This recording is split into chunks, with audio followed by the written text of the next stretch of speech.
All right. Our next speaker this afternoon is Dr. Irene Gullo. She's an assistant professor of pathology at the University of Porto in Portugal. Her current research is directed towards understanding the pathogenesis and molecular pathology of gastric carcinoma, both in the sporadic and hereditary setting. She is also a member of the International Gastric Cancer Linkage Consortium, where she participates in updating the guidelines for hereditary diffuse gastric cancer.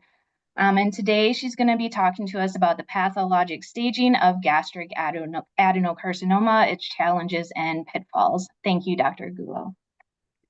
Thank you to you, and hello everyone. Thank you for inviting me to this very nice and interesting masterclass about gastric cancer. And I will talk about the pathological staging of this cancer, and I will try to highlight some challenges and pitfalls. So the challenges of staging gastric cancer begins right away in the macroscopic room, and for EG junction tumors, as already highlighted by Dr. Ruth, we have to define if we are seeing an esophageal or gastric cancer. And this is quite important because the staging of esophageal and gastric cancer is quite different regarding the PT, but also the PN staging. So what should we do? First of all, we should take a nice photograph of the EG junction area. Then we should define if the tumor is involved in the GE junction or not. Then we had to identify the tumor epicenter and measure the distance between the tumor epicenter and the GE junction. So the current staging systems recommend that stomach cancers are defined as tumors whose epicenter is located below 2 centimeters from the EG junction and involve the EG junction. And for tumors whose epicenter is located within 2 centimeters from the EG junction, then we have to stage as stomach cancers. Those tumors which do not involve the EG junction, and esophageal tumors, the tumors that involve the EG junction. So probably you know the CBOT classification, which defines 3 types of EG junction cancers. Type 1 are defined as esophageal cancers.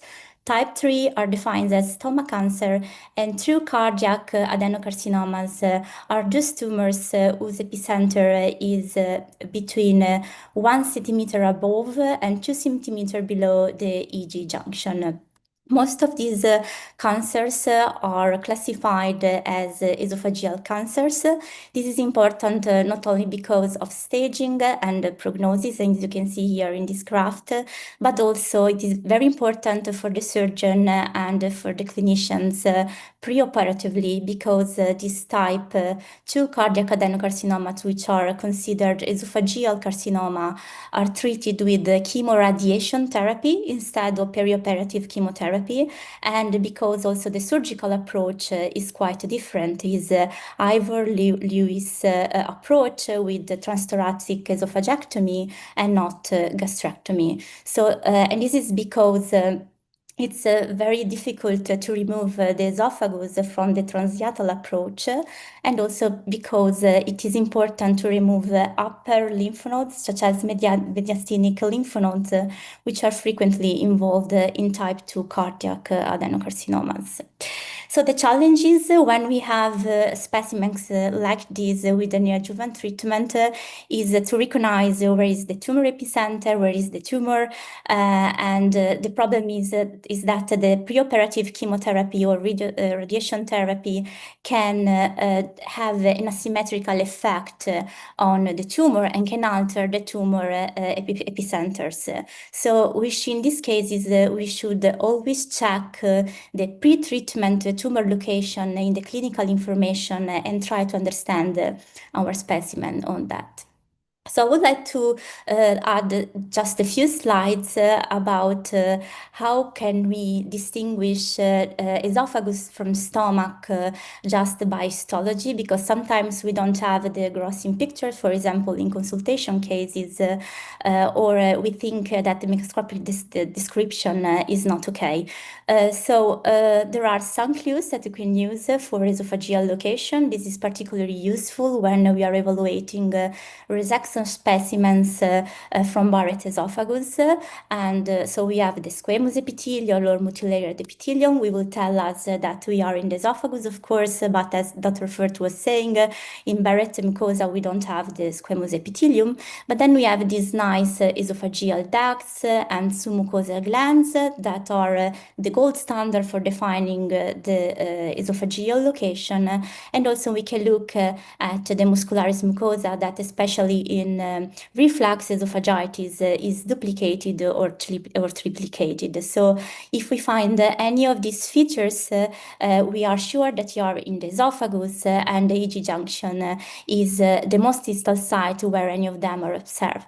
There is another characteristic that I recently discovered.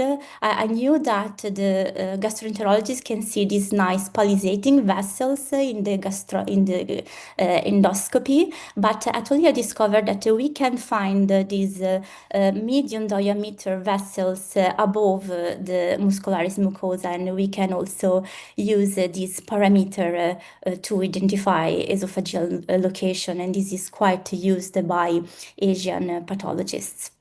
So regarding PT staging, I would like to show you a nice case. This case, as you can see, is an endoscopic submucosal dissection of this flat elevated here with a depression and here with an excavated area from a 6-year-old male. And we always check the description from the gastroenterologist to check that our evaluation corresponds to the endoscopic evaluation. This was classified as 0 to 2A plus C and excavated ulceration by Paris classification.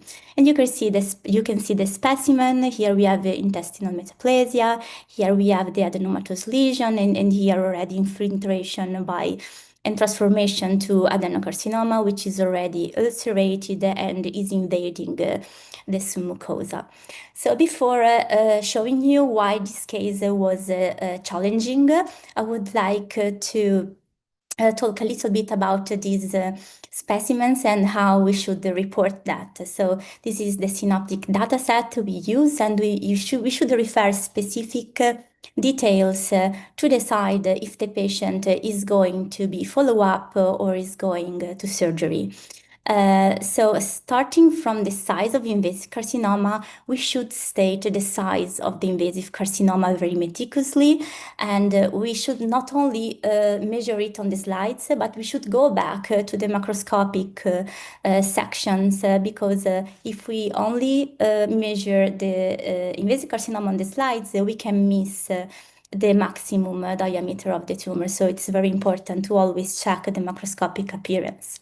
Then we have to say if the tumor is ulcerated or not. Some cases are very straightforward, like this one I'm showing you, but sometimes we have signs of previous ulceration and we should report them. For example, here we can see this nice ulcer scar beneath the differentiated type gastric cancer, and we should refer it as a sign of previous ulceration. Then, as in all tumors with submucosal invasion, we perform routinely several stains. So we do immunohistochemistry for DESMI to highlight the muscularis mucosa, and then to measure the depth of submucosal invasion. This is quite relevant because cases with more than 500 micron of submucosal invasion are going to surgery. And then we perform every time pod planning and elastic stains to find a lymphovascular invasion. And I have to say that probably the most important staining you should ask in these specimens are additional levels that are very important. We also perform a wall slide imaging for all these cases because it's very important not only for the depth of submucosal invasion but also to measure the distance of resection margin. And please note that if you say that the vertical margin is positive, the patient is going to be submitted to gastrectomy. Regarding the histological type, of course, we should define the histological type. In this case, we applied the WHO and LURIC classification. However, for management purpose, only this dichotomous Nakamura classification is used, distinguishing differentiated and undifferentiated tumors. So we think that is oversimplistic, this approach, and we are currently performing a multicentric project. So if you want to participate in this study, please contact me. We are currently recruiting, and the objective is to create a more personalized risk stratification algorithm using very detailed digital pathological analysis. So coming back to our case, you can see that most of this mucosal invasion was occupied by these dilated lymphatic vessels, here lighted by podoplanin immunohistochemistry. And I would like to remind you that the microscopic presence of tumor inside vessels does not qualify PT staging. So we should not consider the tumors inside the vessels to define PT staging. So we should look at tumor cells inside the submucosa but outside the vessel to define the depth of invasion. And this particular case was submitted to gastrectomy because as of course lymphovascular invasion, lymphatic invasion, and the tumor depth in the submucosa was more than 500 micron. Regarding PT staging, we all know that PT4A are carcinomas that invade the serosal layer, PT4B are carcinoma that invade adjacent structures, and these are the adjacent structures that can be invaded by gastric cancer. And I would like to remind you that the distal extension to the duodenum or the proximal extension to the esophagus doesn't affect T category. So this cancer should be staged as PT3 and not PT4. This is a clear-cut case of serosal invasion. However, especially in diffuse gastric cancer, can be very difficult to find serosal invasion. I do most of the time immunohistochemistry with a mesothelial biomarker and the adenocarcinoma biomarker. And when we see these proliferated capillaries, when we see mesothelial hyperplasia, when we see immune infiltration and ulceration and granulation tissue, then we should be worried and we should do everything we can to find serosal invasion. So we can ask for deeper levels, of course, but additional sampling is quite useful. The use of elastic stain has been advocated, especially in colorectal cancer, but there are some studies in gastric cancer too to identify serosal invasion. However, we have to consider that the elastic lamina is not uniformly present, and particularly I think that this staining could be quite challenging to interpret. So it is not currently recommended to perform elastic stain. However, we can do it, for example, for vascular invasion and also evaluate the serosal invasion. And I think that step sections and additional sampling are far more useful to identify serosal invasion. And I remind you that according to the Japanese Gastric Cancer Association, the best way to sampling gastric cancer is to take 2 millimeter consecutive slices to better define the PT staging. This was a case of elinitis plastica. You can see here the diffuse gastric cancer involving the mucosa and then through the gastric wall and the subserosa. And in this specific case, I would like to highlight a particular pitfall, which is the tumor was not present directly at the periphery of the fragment. It was not present directly in the serosa. But then we had this empty space which correspond to a serosal cleft.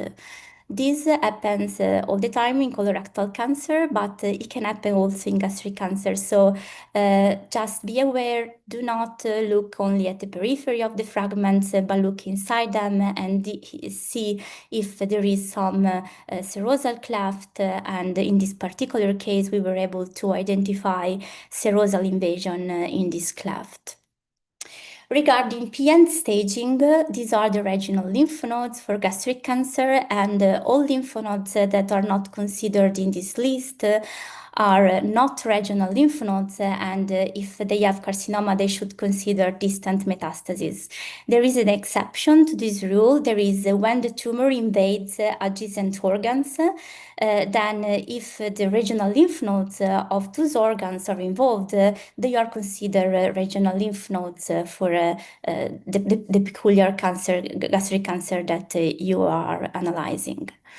There was a change between the 7 and 8 edition of TNM, and N3A and 3B were grouped in different stage groups, and this improved prognostic accuracy and minimized the risk of stage migration, which is the problem we have when we retrieve less lymph nodes that we are expected to analyze.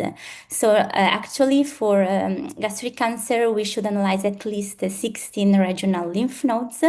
And some authors did some proposal to decrease this stage migration phenomenon, namely the use of positive to negative lymph node duration to better categorize these patients.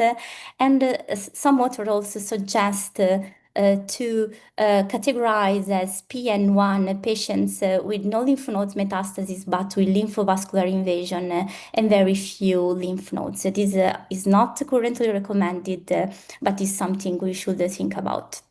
Regarding the PN staging, I want to remind you the concept of isolated tumor cells, which are single tumor cells or small cluster less than 0.2 millimeter. And for these isolated tumor cells, we should categorize the lymph node as PN0. However, I always add a comment in the report and describe this finding, because this finding it has demonstrated that the prognostic of patients with gastric cancer. I routinely perform immunohistochemistry of all poorly cohesive gastric cancer cases because it's very easy to miss gastric cancer metastases from poorly cohesive gastric cancer in the lymph nodes.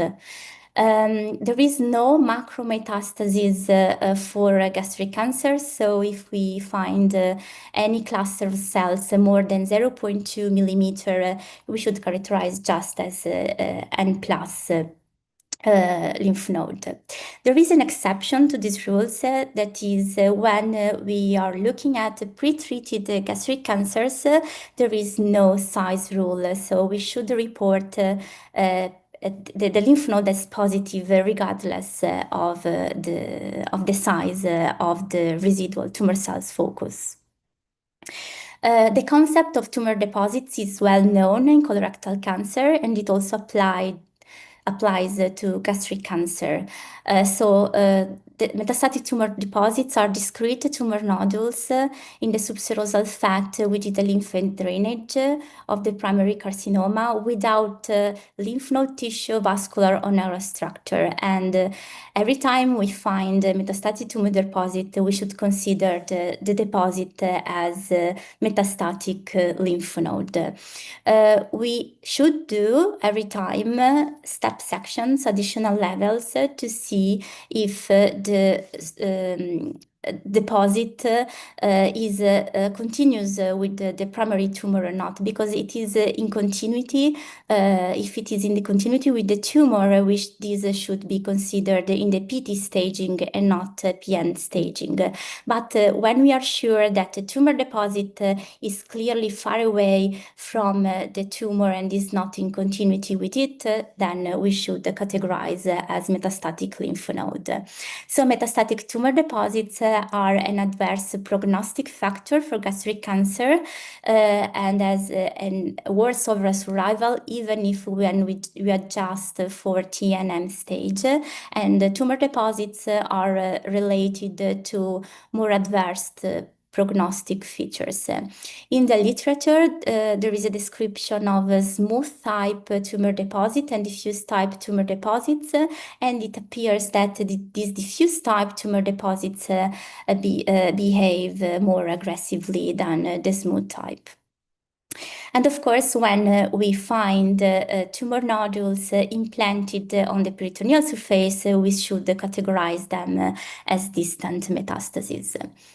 Finishing my presentation with the PM staging, I would like to highlight some details about the staging laparoscopy, which is an essential procedure for staging gastric cancer patients. So staging laparoscopy is used to identify occult metastases that are not detected, and this happens very, very frequently by imaging. So it is recommended for all patients with at least CT3 staging by imaging. However, sometimes in our multidisciplinary team, we also recommend for CT2 cases, because we know that imaging sometimes can fail predicting the invasion of the wall of the spot stomach, especially in diffuse gastric cancer.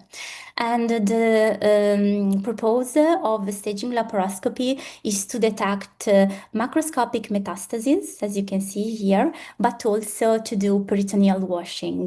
And we as pathology, we can receive the peritoneal cytology. And if the peritoneal cytology is positive, then we should categorize a positive peritoneal cytology as a PM1 or stage 4 disease. I personally receive many cytological specimens, and I do perform immunohistochemistry in all cases in which I know that the patient has diffuse or mixed gastric cancer, because I know that this cancer, poorly coagulated gastric cancer, can be very sneaky, especially on peritoneal cytology. So it has been demonstrated that positive peritoneal cytology cases present a reduced overall survival compared to negative cytology cases, but a better overall survival compared to macroscopic peritoneal dissemination. And for this patient, if the patient has the condition for it, we should propose chemotherapy and then restage after the chemotherapy by laparoscopy. And if we notice a conversion from positive to negative cytology, then surgery with adjuvant chemotherapy with with curative intent can be recommended. And with this, I thank you for your attention, and I will be glad to answer any question. Thank you. Thank you for that great talk. We have a few questions coming in. The first one is, if we have a GE junction carcinoma and it's status post therapy, would we reconsider this as gastric cancer if the esophageal portion regressed and only the gastric portion is viable? So I think that I don't know if I really get the question. Can I see it in the chat? But I think that the most important thing is to see the preoperative assessment of the tumor when we are seeing a case with neoadjuvant treatment. I would follow the endoscopic point of view to categorize these tumors. The CT scan sometimes is not the best one to see the true location. The endoscopic features are generally use this point. We have a good relationship with the gastroenterology department, and I ask them for reviewing the imaging if I have any doubt. Did I answer the question? Yeah, I think that was very clear. Thank you. The next one is, let's say the tumor is YPT0N1. We shouldn't call that pathologic complete response, right? But we still use modified Ryan regression score of 0. It's confusing. Do you have any kind of clarification to those sort of Yes, cases? I have looked at the literature for this talk, and indeed, we should not use the regression score in end staging. This is what the current client guidelines state. However, from my experience, our multidisciplinary team, what they do is to ask to us to evaluate also tumor regression in the lymph nodes in these peculiar cases, and they decide to perform or not chemotherapy also on that parameter. This is quite rare, but they ask us to assess the regression on the tumor lymph nodes in PT0 cases. Okay, I think thank that's a you. great question. We also see it from time to time, but as you say that it's very rare that it is 0 in the primary and then there are lymph nodes are positive. But I think you are right. I mean, that would be great that we score only the primary tumor, right, in the stage. Yeah, in the guidelines, they state that we should only score the Right. primary, but there is evidence in the literature that also the regression in the nodes matters for the prognosis of the patients. So I think that when we are deciding to give or not chemotherapy to the patient, first of all, perform mismatch repair, right? Because if it is mismatch repair negative, then you don't apply chemotherapy. But this is stable, then you should look at the nodes. Thank you. Our next question is, what is your opinion on the presence of acellular mucin in lymph nodes in a non-treated specimen? So the acellular mucin means is clearly stated in the cap, means no tumor, no viable tumor cells, no tumor. And I note that Dr. Shia made a very interesting study on colorectal cancer about how to define if cells are viable or not. This could be a discussion, but if you don't find any cell, only acellular mucin, that you should consider negative. I know in that study, a lot of the cases were microsatellite unstable. Do you know if that's the case in gastric cancers at all? Yeah, so what is the question exactly?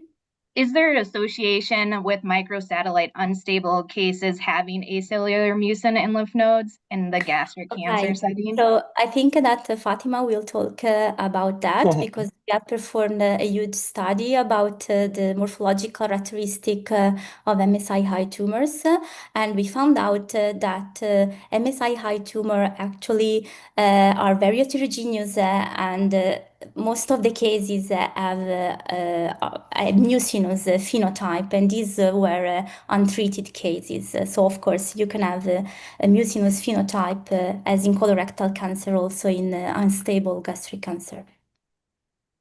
Thank you. One more question. How do you determine the tumor midpoint grossly to determine distal esophagus versus gastric cancer?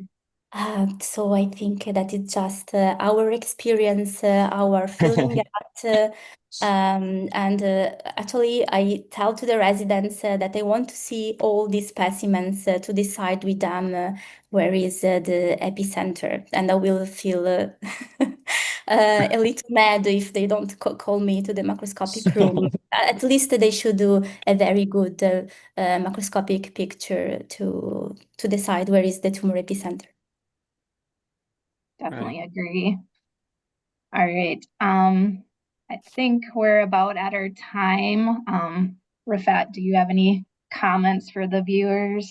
No, thank you all our viewers for joining in. And then we had 4 lectures so far. And to all our uh, speakers, we really appreciate your time. And then you all will be happy to hear that we had viewers like over 100 in every session who joined from so many different countries.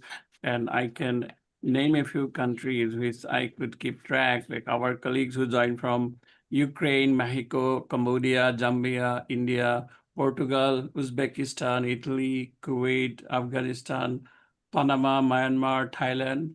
We really appreciate all your support for our joint session. And we will have a break now. It would be half an hour break. And then we will be joined after that break with Dr. Fatima Carneiro from Portugal. And she is going to give a keynote lecture on molecular aspects, etc. So hope we will meet you at that time. So is that anything, Adam, you have to add? No, I think that's it. So we'll see everybody at, it'll be, well, keep track of your time zone because we're all over the world. But yeah, like Rafat said, in about half an hour. So at the top of the hour, we'll start our next session with our keynote speaker with Dr. Carneiro. We'll look forward to see you all there. And it'll give you time to kind of digest and think about everything we've covered so far. We'll see you all then. Thank you.